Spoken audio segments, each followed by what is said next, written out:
All right. How's it going, everyone? Hope you're all enjoying your day on this Monday, the 11th day of May. This is Keeping It Sports with M3. Hope you all having a great day. Hope you all had a great weekend and week. Continue to stay safe, stay healthy through this crazy time that we're all living in, just trying to, fight through. But hopefully I can brighten up your days here with a little sports talk here, ramble on here a little for about an hour or so. And of course, as I do each and every single week, seemingly has become my thing now. And start off with talking about The Last Dance, which has quickly become, you know, I said last week it's the fastest 2 hours of the week, but also it's become the most anticipated 2 hours of my week, with obviously with no sports going on. But if I'm watching anything, if I'm binging something, I'm like, oh, 9 o'clock Sunday night, got to flip this off, flip to ESPN and watch this week's edition of it, which, you know, what you've come to realize through this is the first thing is it dances between being a Michael Jordan documentary and a Chicago Bulls documentary. That it's centered around Michael, but you do get a lot of other things mixed in here. With last night Jerry Krause continuing to embarrass himself with that press conference prior to the '98 playoffs, where he says, "Oh, there's no backstabbing." Well, you'd love to hear from him if he were alive today, his thoughts on that comment. When you consider he is the guy that announced prior to that season that it would be Phil's last year as head coach, and how, as much as he wanted Michael back, he wouldn't make the concession as far as who would be the head coach based on what Michael wanted. And that essentially ended that dynasty, something that none of us to this day can understand, and we'll probably never get a truthful answer on why Krause decided to make that decision. But a couple of the themes last night overall, the first was of course the how much Michael's father meant to him, and how this he impacted not just his career but his life. A lot of the decisions he made, where to go to college, the endorsement deals to take, and then during his playing career, the decisions that he would make on and off the court, he always turned to his father. And his father was one of the few people that knew how burnt out he truly was after 1993. We saw it last week how he didn't have a moment to himself, and that began to wear on him to the point where winning that championship in '93, it was more of a relief than a joy, and that almost didn't happen. If that winning that championship almost didn't happen when you consider he had thoughts about retirement after the '92 season. The only reason he didn't make the decision then is based on the dream team, the Olympics team that summer, and he had a chance to do what Larry and Magic didn't do, and that was pull off a three-peat. So he wanted that feather in his hat. But then, as the events would begin to unfold in the summer of '93, you would see that it was more than just, being emotionally worn out as a player and all the attention he was getting on and off the court that got to him. It was the passing of his father that, he stayed strong during giving the eulogy, but it just had to wreck him, because nothing he had done in his entire life, his career, he had done without his dad. His dad was there for every one of the championship celebrations. His dad was always such a huge part of this. Plus, it also allowed him to go off and do something that was a dream of his father's, and that was for Michael to play baseball.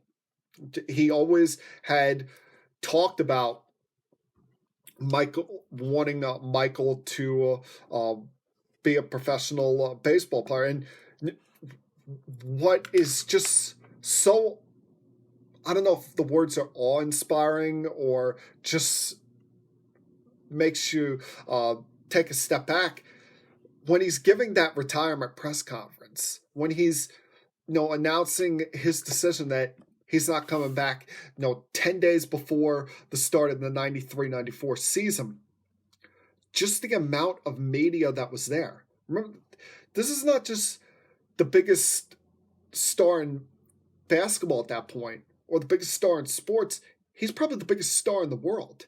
He's got a following that could probably only be matched by the Beatles, with how much interest and investment people had into his career and his life. And you just see, this huge gymnasium that almost didn't have enough room for the amount of media there. I mean, you don't even see this amount of media attention for a press conference for any given politician, president, governor, any of them get this kind of, media attendance for a press conference like did Michael have for his retirement ceremony. And, it left that city heartbroken, because as we know, Chicago Bulls basketball was a joke. It was irrelevant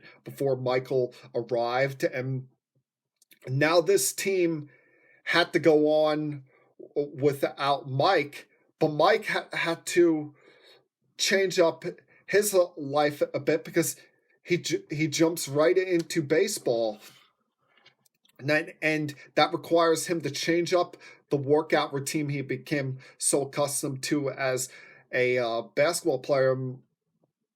What's so astounding about what he did as a baseball player, we've looked back at it over the years and kind of made it a punchline. Oh, Michael Jordan played baseball, talked about how his numbers weren't that impressive. But the more you think about it, the more you look at the numbers, you realize how truly impressive what he did was. Because he hadn't played baseball since he was 17, 18 years old. At this point, he's 30, 31 years old. So about a 13-year gap between swinging a baseball bat. As I think most of us acknowledge, the most difficult thing to do in any form of athletics is swinging a bat and making contact with the ball. Because everything else you have control of. You have control of shooting a basketball. You have control of throwing the football. You have control of shooting the hockey puck, hitting the ball with the tennis racket in tennis, putting in golf. You have no control over this happening. You have no control over where the baseball is going to come, whether it's going to be high, low, inside, outside. It's the most reactionary sport that there is. So it's up to you to make that adjustment. And the fact that he gets off to a 13-game hitting streak before, slumping off in May. And then you look at his season totals, hitting 202 and 50 RBIs in Double-A. Yeah, they didn't start him off in rookie ball, the Gulf Coast League, any of that. They put him right in Double-A because of the lack of media access and the workout facilities, to have him jump up to what's considered the most difficult level of baseball outside of the big leagues. The people will tell you, the people who've played baseball will tell you, Double A is the most difficult level before getting to the big leagues. Triple A is mostly made up of your guys that some of them are on the 40-man roster, but they're not good enough to fit on the big league squad, or they're a veteran trying to get back in the big leagues and are just biding time in AAA before that call is needed. AA is where all the high-end, top-level prospects usually, that have their proving ground. That's usually where the best separate themselves from the rest of the pack. And the fact that he could put up those kind of numbers after not playing all these years, and some tried to act like it was a publicity stunt, especially SI, who still has never talked to again. But he had as huge a work ethic at it, baseball, as he did basketball, and that gained the respect of his manager, Terry Francona, gained the respect of his teammates, who didn't treat him like Michael Jordan, the legend, just treated him like one of their teammates, treated him like one of the guys. And I'm sure that had to mean the world to him for that happening. But as much as the change as it was for Michael, it was also a change for the Bulls. The city's heartbroken, wondering, what are we going to do without the greatest basketball player of our generation? Now, how's this going to be affected? How the league was greatly affected. That's why, of course, there's been the conspiracy theories over the years. People thought that, was this some kind of way by David Stern of suspending Michael, due to the fact that they were still in the midst of that gambling investigation? Did he purposely send him away for 18 months to not just clear his head after losing his father, but also serve as a pseudo suspension for gambling, which, as far as we know, he did not gamble on NBA games. He only gambled on golf, gambled in poker games and casinos or whatnot. But, with all the people that probably would have had to have been in the know for something like this, wouldn't you think that kind of information would have leaked out by now? If Michael Jordan was truly suspended from the NBA by Stern, if he said, all right, go do something else for a year and a half. And why would he suspend him at a time when the league was at its highest popularity, at a time where he's the most popular athlete in the world, and how it would have affected the league's bottom line? I mean, the ratings dropped big time when he left, and then when he came back, it was in the middle of the next season. Wouldn't you, if you were going to have the guy go away for a long period of time, wouldn't you have wanted him to come back at the start of a season, in the middle of a season? So, no, while conspiracy theories are fun and everything, I just think that it would have come out by now, if that was truly the case. And all of the facts don't match up for this. But all in all, that first episode last night, just it had your mind going so many different ways, with Michael's retirement, him playing baseball, the aforementioned conspiracy theories, as well as just how much it emotionally hurt him losing his father, and in the way it happened. And still to this day, we don't know this true story about that. He was his car was found abandoned on the side of the road in North Carolina, and then his body was found in a creek 3 weeks later, and two 18-year-old boys were charged with the murder of it. But no, who knows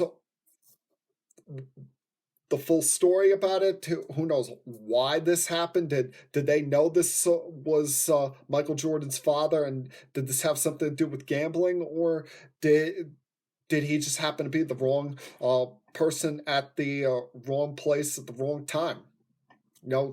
Unfortunately, that's answers we'll never find out. But one thing that continues to be abundantly clear, or a couple of things that continue to be abundantly clear in all this, is three things I want to get to before taking a break. Number one, how bad Scottie Pippen looks in this documentary. And he probably even realizes that with the fact that he's done no interviews during this time. I don't think he's been on ESPN, where he's a contracted employee during any of this. As we see each week, you see interviews, recaps on SportsCenter right after it. You haven't heard any reaction from him, and you look at it, you almost give him I guess you can give him a pass for the migraine incident. That's something out of his control. But then when you look at the two things that really make him look bad, and the second of those being last night, when in the playoff series against the Knicks, Game 3, he refuses to go back in the final couple seconds because he's pissed off that Phil set up the play for Tony Kukoc to take a shot. Well, that this team had become more of a unit all year long, had perfected the triangle offense without Michael, and it was more about distributing the basketball and creating the best opportunity for whoever was open, not just for the best player on the team, which Scottie happened to be at that time. So, and the fact that Kukoc had hit so many game-winning shots throughout that season, and for Scottie at that time, at a time where their season's on the brink, they're down 2-0 to the Knicks in this series. At home, they go down 3-0. The series is pretty much a wrap after that. And for him to take that moment to be selfish about it is just unspeakable. And then to add on top of that, you get the commentary from him, the interview part, and he says, he realizes he was wrong, but he wouldn't change that if he had the opportunity. I mean, just a bad guy move by Scottie there, and he always came off as such a likable guy during his playing days, but to pull that just made no sense. And it's compiled on even more with what he does in 98, where he has the knee surgery late, was demanding a trade because he didn't like his contract, and doesn't come back until about halfway through the season. We talk about how bad Krause has looked in this series, but Scottie comes off looking just as bad, maybe even more, with how selfish he was at times, and that ended up having an effect on that team. Yeah, they bounced back to make it a series, but end up losing in 7 to the Knicks, the 1 pound of flesh that the Knicks were able to get against the Bulls in the 90s. You also see how competitive Michael was as a player, and how off the court he could be cordial, times he could be fun with his teammates, but on the court, whether it was practice or during the game, he was probably as big a pain in the ass to deal with. And quite frankly, a lot of people will say bad guy Michael Jordan, but I have no problem with it. I have no issue with him being like that, because he wanted to win. He always found new motivation, new things to drive him in wanting to win, whether it be, BJ Armstrong in his mind celebrating a little too much after winning a playoff series. And BJ Armstrong was a former teammate of his. And feeling that the whole Hornets team celebrated too much after that, wanting to show them up, or the what's become the infamous LeBradford Smith game, where in night one of a back-to-back against the Washington Bullets, Bradford Smith has a career night scoring 34 points. Michael is annoyed, claims afterwards that the kid said, "Nice game, Mike." And what does Jordan do? The next night in Washington, he puts up 37 in the first half, most of which were when Smith was guarding him, and admits after the game that, that really didn't happen, pretty much signifying that he needed something to motivate him. So all the time he was looking for a different straw to grasp, something to grab onto, to latch onto, and be the driving force behind or winning, whether it was that, whether it's then essentially being challenged by BJ Armstrong when he wasn't a player on the Bulls anymore, but attends a practice, and that got the itch back, leading to the infamous "I'm back" press release. Or the fact that he wasn't truly in basketball shape for that 95 playoff series, and it was a grind for them to get through, just to get to that playoff series against the Orlando Magic. And you see the fact that he was not content. He was not content with just coming back. He wanted to win. He wanted to get back to winning on the highest level. And even while shooting a movie that summer, he was right at it, in the gym 2 hours a day working out, having scrimmages with NBA All-Stars that night, which I understand competitive spirit. I understand, wanting to prove you're the best. But if you're some of these guys, Reggie Miller, Patrick Ewing, or any of these stars from other teams he brought in, invited in for these workouts, aren't you looking back now and saying, why the hell did I do that? Because, it's one thing you get the best collection of talent on one court at the same time, essentially a dream team part 2 with these scrimmages going on. But that awakened the dragon, that awakened the sleeping bear, and reignited Michael Jordan, helped him get back to what he was quicker than it probably should have, and then allows him to go on a second three-peat, allows him to get right back to being what he was before, and that was the best player in the world. I mean, you saw glimpses of it when he came back in 95, the infamous double nickel game and whatnot, or the in the semifinals against the Magic, when he tried to light the spark by going right back to the number 23 number, which nowadays wouldn't be allowed to do, changing your number in the middle of a season, let alone in the middle of a playoff series. But Michael just had a competitive fire different than everybody else. He expected his teammates to not be as good as him, but give as great an effort as him. He even said, "I wouldn't ask my teammates to do anything I wasn't also willing to do," and that that rubbed guys the wrong way. That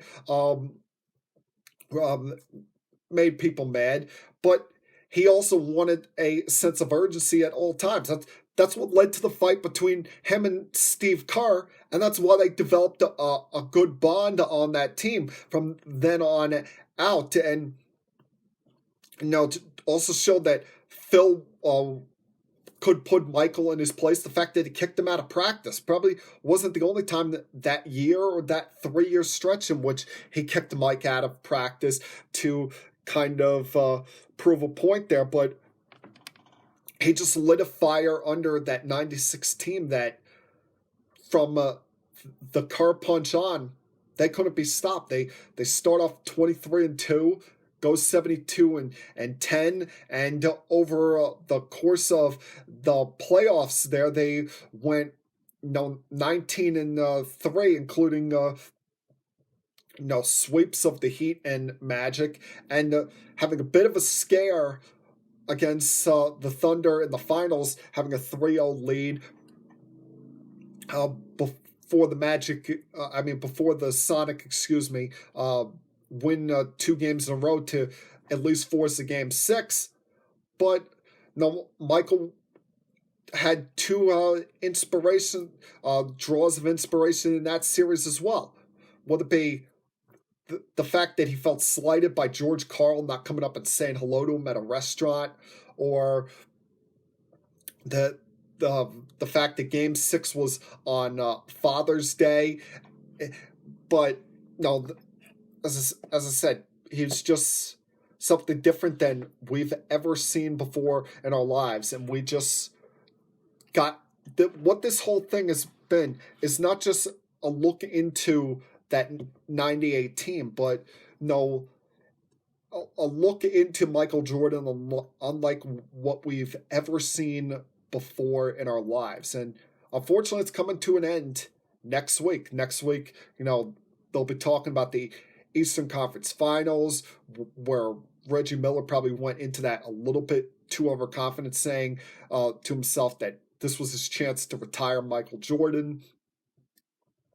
But no, you've gotten a little bit of everything, including this week. It just gets better and better each week. Michael's competitive spirit, Michael walking away from the game and still having all the attention of the world on him when playing baseball.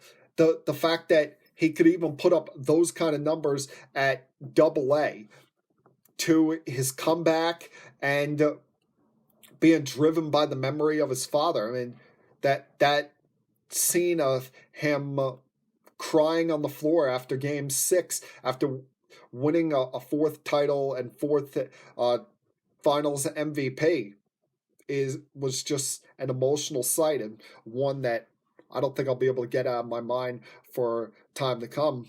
As I said, I've enjoyed this entire thing. I'm just sad that next week it's all coming to an end. It will truly be the last dance. All right, a lot left I want to get to over the next half hour or so here. Mixing some football with the schedule coming out. Baseball. Are we, at a time where we look like we're heading toward a season happening? Are there some problems about to happen with that? And is Mike Tyson planning a comeback? Try to get to that, a little bit of everything here on this Monday afternoon. So sit back, relax. Hell, there's a table in front of you. Even if there's a TV in front of you, put your feet up and continue keeping it sports with M3.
right, let's get this going to.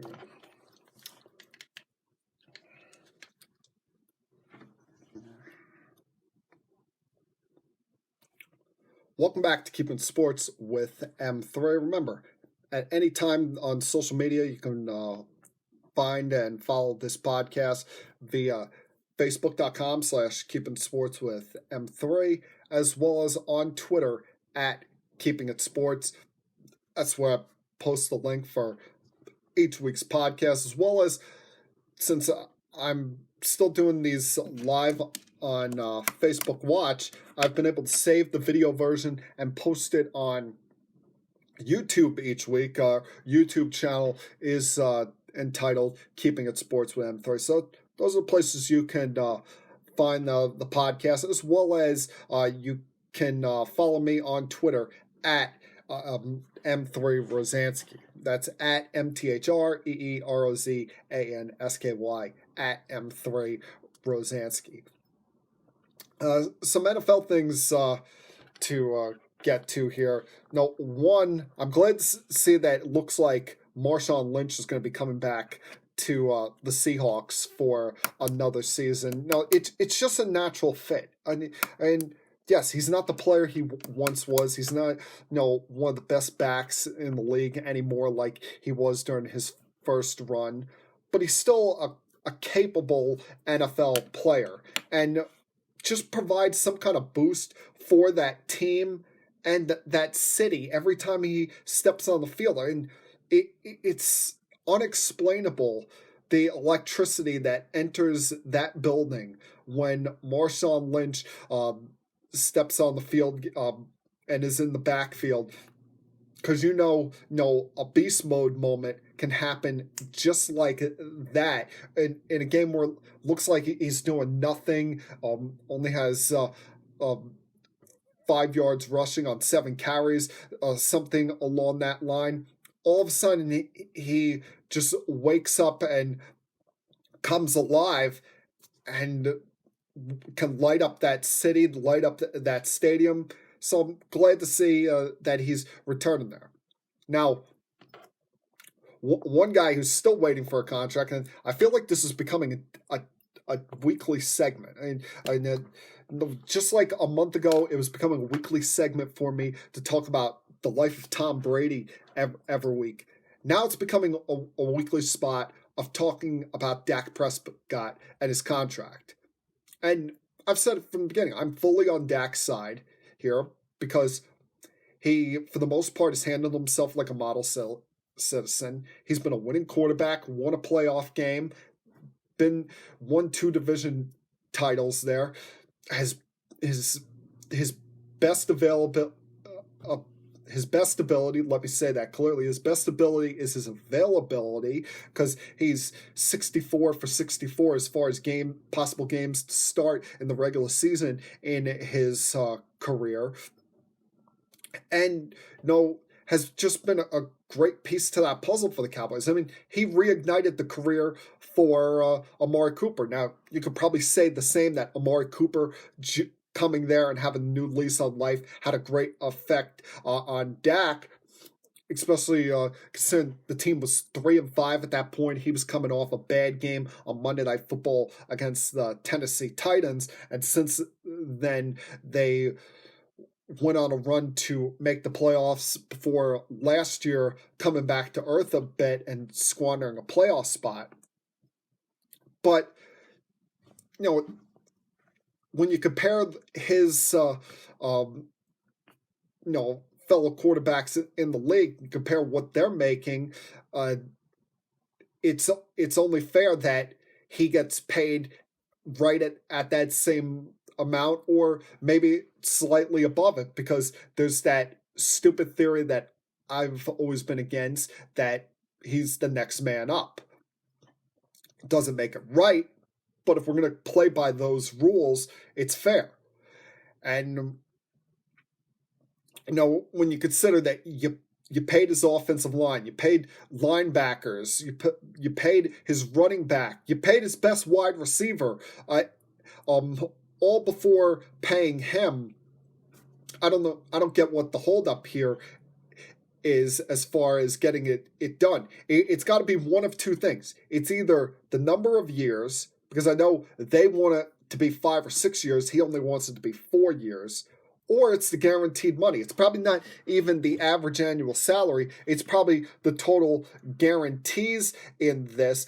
So he makes sure he gets the money up front, because no one usually sees the final year of a contract they sign in the NFL anyway, especially not these quarterbacks. By the final year or two, they tear it up and give him a new deal more times than not anyway. So he wants to make sure he's getting a lot of it up front than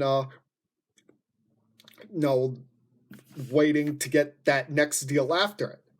But then you see some of the stupid comments that the Cowboys are making about this over the last couple of days. Stephen Jones, with the latest one, saying that analytics show that paying your quarterback too much decreases your chances to win. Well, most of us already knew that when you pay your quarterback a lot, that means you're taking money away from other spots that you have to pay on the field. That's why they have a salary cap. You can't keep everyone in the NFL.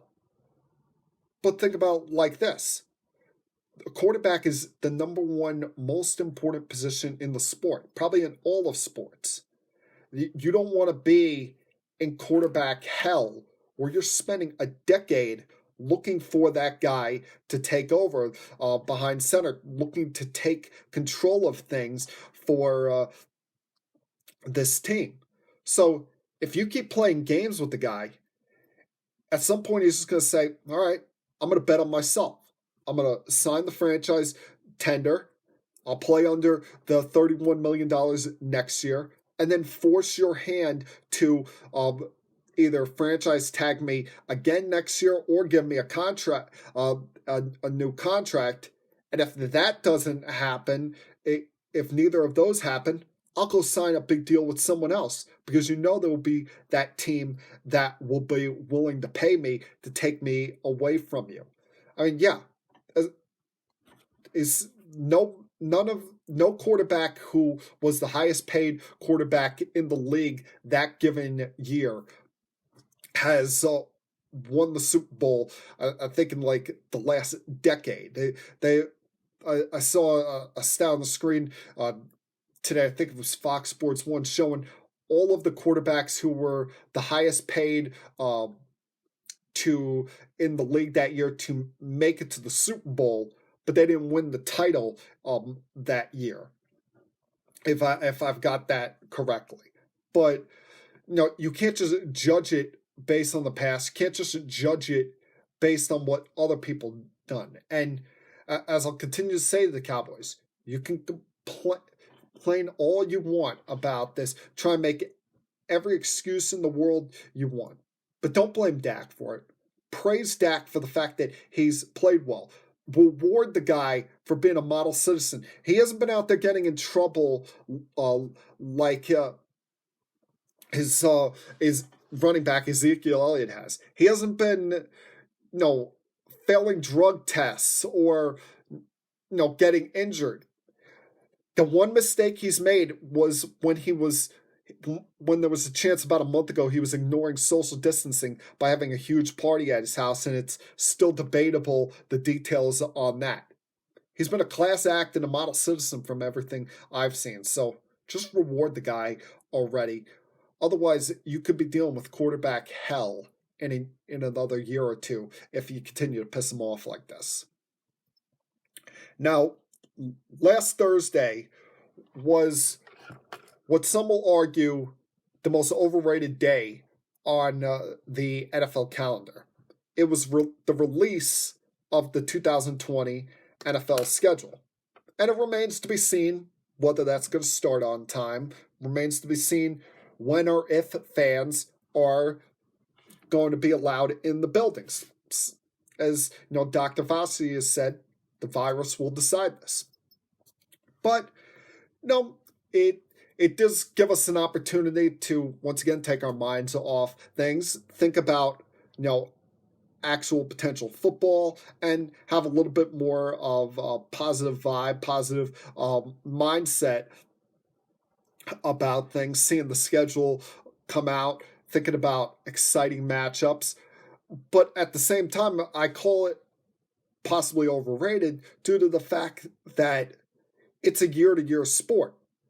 We've seen plenty of times where the teams we expect to be good, one or two of them drop off and aren't so great the next year, and out of nowhere comes a surprise. Like 2 years ago, the Rams are in the Super Bowl. Last year, they missed the playoffs. 2 years ago, the Buffalo Bills were winning, 4 or 5 games. Last year, they made the playoffs. So every year, there's that team that invades the party that we don't expect, and then there's that team that we expected to be good, thought that they're a contender, and they disappoint us.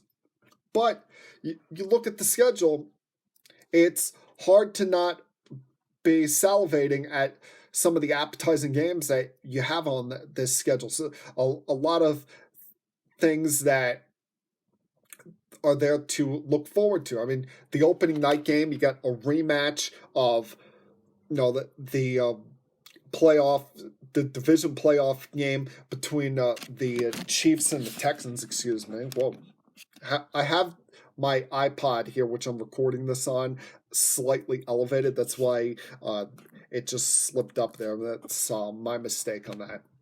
But opening night, you have Texans at the Chiefs. They returned to the scene of the crime where they blew the 24-0 lead in the playoffs last year. Plus, it's always great to see Watson versus Mahomes, who are probably going to be the quarterbacks that take us into this next decade, as the likes of Brady, Breeze, and Rodgers are getting older. These are going to be the headliners. These are going to be the top of the charts, the guys that are considered the measuring stick in this sport, along with a Russell Wilson. And we see how some of these other young guys start to grow, start to develop. But week 1 is filled with a lot of fun matchups. The Seahawks at the Falcons. Falcons coming off a disappointing year. A division matchup, Browns at Ravens. Browns, people already projecting big things for them this year after last year being a bust. You got Packers at Vikings, an early battle between the two best teams in that division. And then, this one kind of surprised me that they used this on week 1. But Buccaneers at Saints. Division matchup, first matchup between Brady and Breeze as division rivals. And I'm like, you're wasting that on week 1? No, 420. It's in that 425 time slot, so it's probably going to be the game that most of us see across the country at that time. But why use this on week 1? That's the kind of game that you save for a either Thursday night football or you save for a Sunday night time slot, because as good as Cowboys Rams has a chance to be that night, the Buccaneers Saints is probably the more anticipated game. And the only reason they probably went that route with Cowboys Rams is due to the fact that the Rams have their home opener first game at SoFi Stadium that night, so they wanted to go with that. But I'm just a little surprised you go Bucs Saints in week 1, because it's week 1. You don't have to sell that to anybody. Everyone's going to be jacked up anticipating football returning, and you could just see that based on the Monday night slate that week. And you got the traditional Monday night doubleheader with Steelers at Giants, Titans at Broncos. Neither one of those are sexy, delicious matchups there, but they're going to get huge ratings because people just want to watch football. So a little bit surprised they're wasting Brady Breeze on week 1 like that. mention the Rams opening SoFi Stadium. Well, the Chargers will get a chance to do so a week later against the Chiefs, and the Raiders will open their new building the next night against the Saints on Monday Night Football. But a couple of things that jump out to me. Highlight things that highlight the schedule, and I didn't even truly realize this until today. But how the hell are the New England Patriots playing 5 primetime games? Or is it just because of Bill Belichick that they're getting 5 primetime games? I mean, before we used to say they're boring because they're winning, but they, had the greatest quarterback of all time. You got Gronk and all his antics. Had a lot of good players, but they've seemingly cleaned the slate there. Belichick seems hell-bent on proving to the world that he can win with Stidham. Edelman's on his last leg. I'm surprised that they haven't cut him and let him go be a third, fourth string receiver somewhere else. I'm surprised he's not joining the party down in Tampa with the rest of his boys right now. And, understandable, everybody's got to play, one Thursday night game. But 5 times on prime time, it's not like, Tom's coming back to play the Patriots this year. You have that, or you have a lot of big quarterbacks coming into play. Them, they're going to get to play Patrick Mahomes this year. But that other than that, I don't quite understand them getting 5 primetime games. Now, you look at the rest of the things jump out. Week 3, you get Chiefs at Ravens. Mahomes versus Lamar Jackson, what we all had hoped and thought was going to be the AFC Championship game last year, but that party got ruined by the Titans. Ravens will get a chance on paper for revenge against them in Week 11, but as we all know, it's not truly revenge until you have that rematch in the postseason. You get another regular season rematch, 49ers at Saints after that classic battle they had last year. I mean, I'll still never get the vision out of my head of George Kittle attempting to run down the field while he's got a defender's hand in his face mask, and he's dragging him for another couple of yards there. Week 6, you get Aaron Rodgers versus Tom Brady down in Tampa with the Packers against the Bucs. You got Mahomes, Brady when the Chiefs play the Buccaneers. And could this become like how Brady Manning was, where they always found a way to sneak that on the schedule? Then you get what is going to be an interesting battle between 2 teams that no one expects anything out of next year, but a battle between the top 2 quarterbacks from this year's draft class, Joe Burrow and the Bengals against Tua Tagovailoa and the Dolphins in Week 13. Both of them probably going to be in the mix at least for a top 3 draft pick in next year's draft. Well, Bengals at least. The Dolphins actually, I think, have a chance of being 3rd place in the East this year because I really like Brian Flores as a coach, and as I said a week or 2 ago, there's really no rush to get Tua out there, and as we've come to see, Ryan Fitzpatrick, at some point the magic's going to wear out, but he has a habit of winning games when he really shouldn't, with the exception of Week 17 back in 2015, but I digress there. You also have a couple of one big scheduling quirk in here I saw was with the Browns. The fact that back-to-back weeks they're going to be at MetLife Stadium.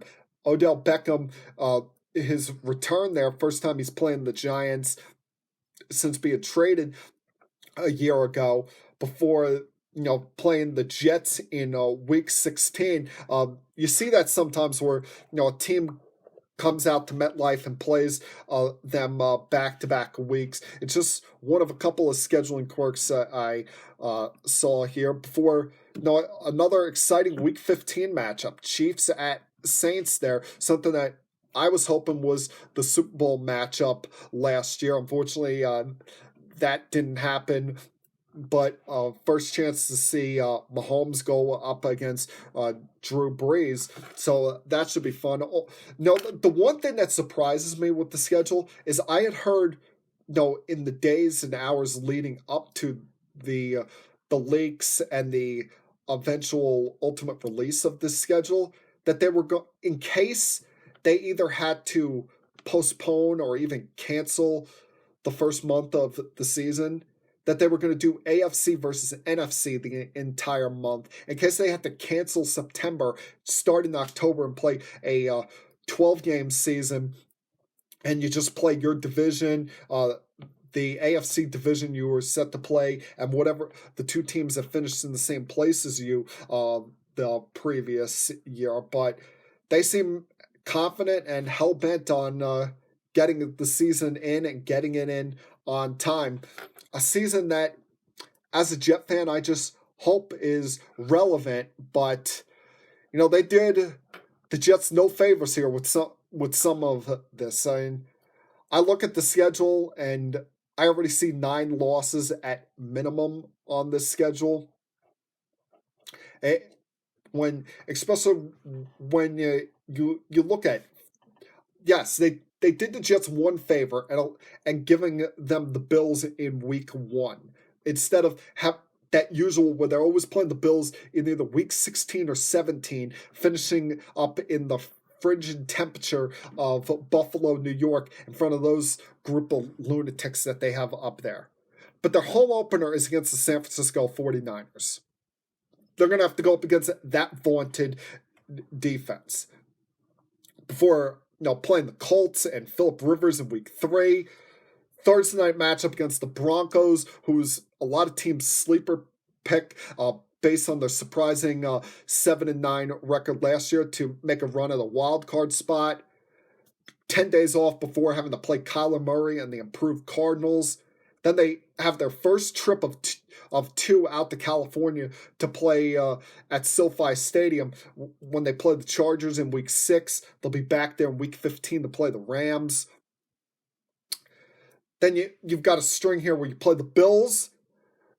You go out to Kansas City to play the Chiefs, which that already has 45-3 written all over it, before playing the New England Patriots on Monday Night Football, which I pray to God that by then this pandemic allows us to attend sporting events. Because speaking as a Jet season ticket holder, I do not want to be sitting at home watching that game that night. Why? I've told you all before. The Jets are ESPN's whipping boys. It's not the Lions. It's not the Bengals. It's not the Washington Redskins. No. The Raiders. You want to throw anybody else out there? Mitchell Trubisky. No, it's not him. No, it's the New York Jets. They are ESPN's favorite team to use as a punching bag. I mean, hell, they do commercials highlighting the Last Dance, and somehow they figure out a way to stick talking about the butt fumble in there. Or they bring up every year, today's the anniversary of the fake spike game on Monday Night Football. Every bad moment that there is about the Jets, they will bring up. They never bring up the anniversary of Super Bowl 3, but they will always bring up the butt fumble, the fake spike, and now last year's incident with the Patriots on Monday Night Football, where Sam Darnold was caught on camera saying, "I see ghosts out there." And you know that they will bring that up 100 times throughout the broadcast, depending on how the game is going. I do not want to be at home watching that. I want to be in the building so I don't have to see the commentators, no matter what scrubs they stick in there to face to replace Joe Tessitore and Booger McFarland. No, please. Let's get fans back in the building by November. Bare minimum, November. Then another a quirk here in the schedule that they gave to the Jets. They play the Dolphins in Miami, bye week, before playing the Dolphins again. I can see this right now being the moment that gets Adam Gase fired. I can see that no, he has an embarrassment in one of those weeks and loses the other one. I mean, you call me cynical, call me negative, but that's just what they've ingrained in me. But before, three of their last five games here on the schedule are on the road. They get the Raiders at home, which who knows what they're going to be, before going to Seattle to play the Seahawks, going to California to play the Rams. They played the Browns in Week 16 at MetLife. We saw what happened last year when Myles Garrett broke Trevor Siemian's leg and Odell Beckham had a field day with an 80-plus yard touchdown before finishing the season up in Foxborough against the Patriots. I am saying this right now. You look at this schedule. There's a minimum 9 losses on this schedule. I'm as much as I love Sam Darnold. I think he can be a really good quarterback. I think he can be the guy for the Jets long term, because especially when you consider he's 23 years old. I don't know if he can outplay this schedule and outplay the stupid idiot he has as a head coach. And this better not be another one of those scenarios like last year or the year before. 2 years ago, they're celebrating 5-11. That they have their chest puffed out, acting like, oh, this isn't the same old Jets. This was somehow an improved year. Last year, they go 7-9, finish 6-2 down the stretch. They're ready to throw a parade for it after starting off 1-7, and the fact that 2 of those losses were against teams that were 0-7 or worse. First team in NFL history to lose to 2 of those in the same year, including losing to the 0-11 Bengals in the final 8 games of the year. All right, this better not be one of those where mediocrity is celebrated, and then because Gase has got 1 year left on contract, let's protect him and give him an extension. Please, give me a break. Can I ever have football that's relevant? Can I at least get to December and have relevant football, not sitting there with my buddies having them hope we lose just to improve our draft picks? Or is it just going to be the continued lifetime of misery it's been for the Jets since I started watching them in 1996? I'm going to take another break now because honestly my throat's getting dried out and I need a couple of minutes to repair my mental health. But I'm going to come back on the other side. Still got more things to talk about, more things to address, including the potential return of Mike Tyson. Did I really say that? Continue keeping it sports with M3.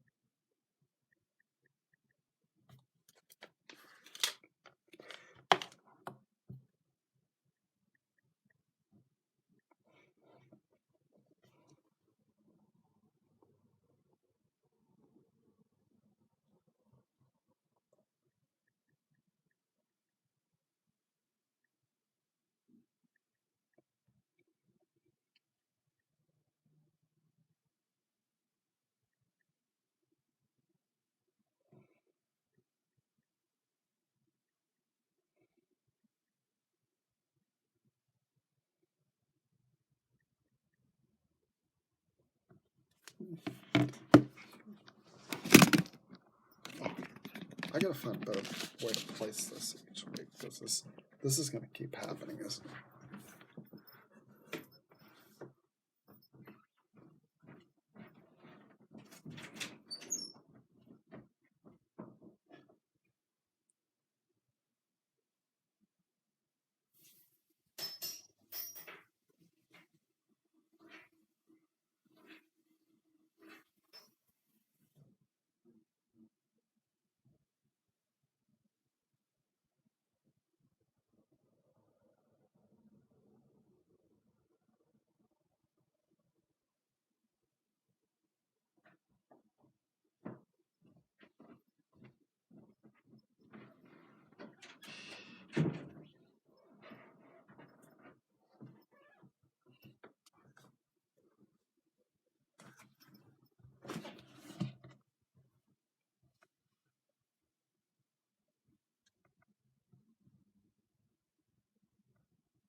Just waiting for the last segment to fully save and download. Then continue this, finish things up here.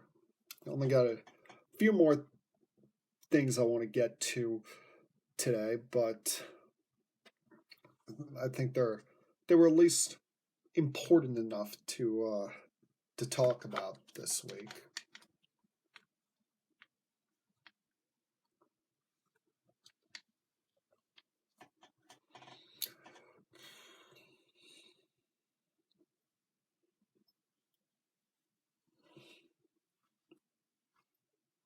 Is it too bright in here?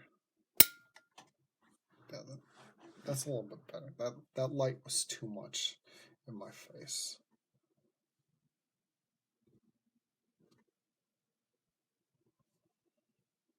Any minute now. I can see it. It's at about 70% saved right now, the last segment. So about ready to get this thing going.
All right, let's get this going up.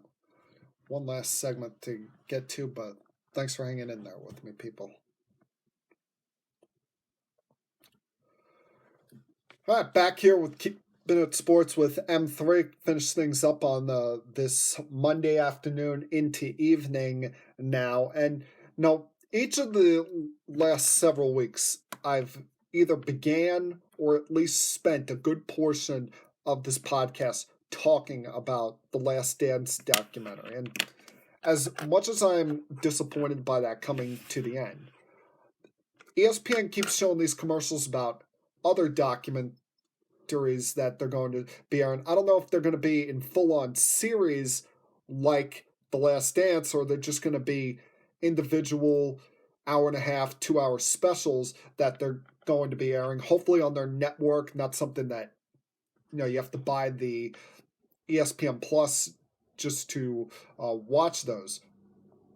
But if these things are going to be airing on ESPN, I'm going to definitely watch them and break them down and talk about them on here. Give some thoughts, some insights into them. Like I think they've got one coming out about Lance Armstrong coming up soon. We've seen the commercials, them talking about the Donald Sterling situation that got him banned from basketball, forced Adam Silver forcing him to sell the Los Angeles Clippers back about 8 years ago. A couple of other interesting ones that they've got coming up. So this is not going to just be a one-time thing where I'm breaking down these sports documentaries, especially at a time when we have no actual sports to watch and talk about. Just got news or trades and speculation to talk about right now at this point, but I'll definitely be invested in those and definitely talk about them as time goes on. Now, one sport that has decided to open its doors again and get things going, give us something to enjoy, something to watch, was the UFC. This past weekend, holding UFC 249, on pay-per-view and ESPN Plus from an empty arena down in Jacksonville, Florida. That was originally scheduled to be about a month ago in the Barclays Center in Brooklyn, but of course they had to push that off due to this pandemic, and were able to find a location in which they could perform or fight in front of no fans. And it was a night that was highlighted by a few things. Greg Hardy continuing to have success in MMA, winning his third fight in UFC, improving to 3-2 in UFC, now 6-2 overall. Yet a double main event with 2 title matches, including Justin Gaethje defeating Tony Ferguson for the interim light heavyweight or lightweight championship, And I have no problem with Gaethje throwing the championship on the ground after the fight. A lot of people viewed it as disrespectful, but who wants to be the interim champion? Who wants to be interim at anything? That's just essentially saying that, all right, our champion can't compete right now, so you're going to be a placeholder. No, everybody wants to be the number one guy. That'd be like if, say, they had vacated the Astros World Series title in the sign stealing scandal, and they gave the trophy to the Los Angeles Dodgers. Can you tell me, as a Dodger fan or a Dodger player, you would have felt like you were truly the champions? No, you wouldn't have. You would have wanted just the title to be vacated, to have some kind of vindication. Having it handed to you after someone defeated you through illegal ways doesn't give you any form of vindication here. So I have really no problem with him throwing the belt on the ground. And for all I wouldn't say that I'm as enthralled in watching UFC as I once was. It seemed like back when they were on Fox, there was a fight night like almost every week, and I was more invested then. But I still pay attention to it. I still have interest in it when I have the chance to be, but I'm not as locked in on that or Bellator as I used to be. But good for them. Getting back out there, getting people's attention on something other than the crazy world we're going through right now, the crazy pandemic we're going through, and it just shows you the determination of Dana White. A lot of people were naysayers in him from the beginning. That's why he lost the Spike TV deal way back then, but eventually moved to Fox. Then from Fox went to ESPN, and unlike boxing, he hasn't waited to give you the big fights. If there's a fight to be had that's going to make a lot of money and that the fans are invested in and want to see, he's going to get that to you, at some point within 6 months. You're not going to have to wait years to see it, to the point where the two fighters are out of their prime by the time the fight truly does happen. So he's been a good businessman in that aspect. Now, I've teased this all hour, but are we really on the verge of seeing Mike Tyson's return?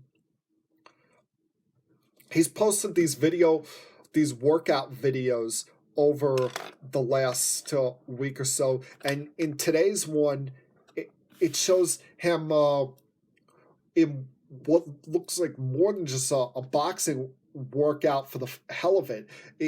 This is heavy duty punch in the punching bag, having a sparring partner, preparing for as if he's going into an actual fight. And even at 53 years old, seeing the way that man punches terrifies the hell out of me. The video ends with him saying, "I'm back." And what exactly do you mean by I'm back, do you mean that, oh, you're back in shape as you're preparing for a charity boxing exhibition you have coming up, or are you back in a physical and mental mindset where you think you can enter the ring and be a professional boxer again, be in a legitimate boxing match again, not just this charity exhibition or the charity exhibition that Evander Holyfield has suggested that the two of you take part in. I mean, as I said, this guy is 53 years old. He's younger than Holyfield, 4 years younger, but it's been much longer for him that he stepped in a boxing ring than Holyfield. Holyfield last fought in 2011, while Mike's last fight was all the way back in 2005 when he lost to Kevin McBride. And that's a long time to go without doing something like that, and especially at the age he's at, 53. I mean, you could argue, all right, he still might be young enough to do it, but no, I don't get what the end game is in this. Is it truly for the love of boxing? Does he need the money? And you know what the sad thing is? You know what the disgusting thing here is? Let's say he truly is coming back. Let's say he truly does have another fight. And we're talking legitimate fight, not a charity exhibition with Evander Holyfield. I'm talking, 12 rounds of boxing. Every single one of us would pay to watch that. As much as we say, oh, I wouldn't pay for that, I wouldn't watch that. No. Every single last one of us would order that on pay-per-view, would pay our $100 on pay-per-view, get a party together to see Iron Mike Tyson back in the ring one more time. I mean, that just shows you how sad we've become, that we will stoop down at any level. I mean, we did for Pacquiao Mayweather 5 years after it should have happened. Hell, we did for Mayweather McGregor. And I'm sure whatever the next anomaly there is as far as a boxing fight, us and many other people around the world are going to be dishing out money to watch that as well. Now, the one sport that I've remained the most hopeful for coming back this year is Major League Baseball, because they've had more time on their hands, more room to potentially have it than, say, the NHL and NBA. Those two leagues, I think, have to make a decision by June 1st on if they're going to get players back in for a training camp, if they're going to give this a chance this summer, or if they have to call it a wash and just be ready for next season. Because you cannot do anything and try and finish this season just for the sake of finishing it and have it affect next year. That just cannot happen. There's a certain time frame that you have to get this all in by in order to have next season truly ready and truly operational. But Major League Baseball has still had time on their hands. I mean, we're still in May. And you've heard a lot of rumors, speculation over the last several weeks. That first idea they had, which was insane, of playing all the games in Japan, having them on in the afternoon, you knew that was never going to fly. Then there was the idea of playing the games in your spring training sites, keeping it just designated to either Florida, Arizona, or in some cases even Texas. And you knew that wasn't going to happen because there would be a good portion of the players that wouldn't want to be quarantined away from their families for 4 months. So it sounds like if or when things get started here, the things that have been put on the table are you play your games in your home ballpark, but you're only playing the teams in your division and the teams in the opposing league's same local division. So, taking the case of the Yankees, you would be playing the American League East and the National League East. The Astros would be playing the American League West and the National League West. The Dodgers played the National League West and American League West. You'd have the Cubs playing the National League Central and the American League Central. You'd have a lot of Cubs-White Sox matchups, Yankees-Mets. The Dodgers would see every one of the California teams a lot more than they're used to seeing them. That's how it would be divided up here. And there's even talk that they would install the universal DH, and once you open that door, there's no closing it. It wouldn't just. I don't think it would just be for this shortened year. If you go down that route, the universal DH will be here to stay forever, because the Players Association will love to have those extra 15 jobs for players that can still hit, but are a liability on defense. But unfortunately, we are running into some problems here. And as optimistic as I try to be about this, there is that one big glaring giant elephant in the room, if you will, that one big glaring problem. And what would that problem be? Money, finances, and the potential for an angry, bitter war between the owners and Major League Baseball's Players Association. Because the owners, I think, are at the realization that they're going to have to play, whenever this season does take place, a good chunk of it, if not all of it, without fans in the building.